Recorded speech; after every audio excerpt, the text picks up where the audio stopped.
welcome back to my channel. This is Joseph Maldonado. In this video, I'm going to show you how I install the buckets and the camshafts in my 7M GTE cylinder head. Hope you enjoyed this video. Peace.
Alright, when you install the cams into the head, there's a certain position that they want these cams to be sitting. I'll place a picture in the video for you to see it.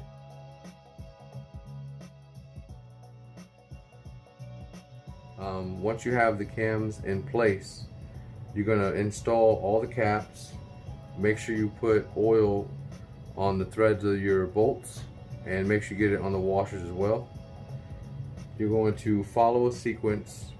I'll place a picture in here for you.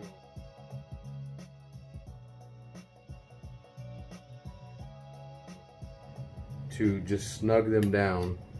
Once they're all snugged down, you're going to first torque down this cap and the rear.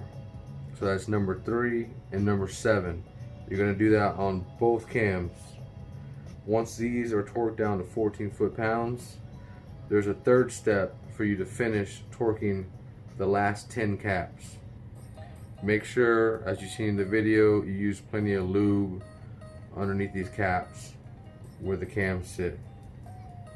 And also, as you've seen, make sure you put this RTV underneath this front cap that goes to the seal, and use lube around that seal when you install it in.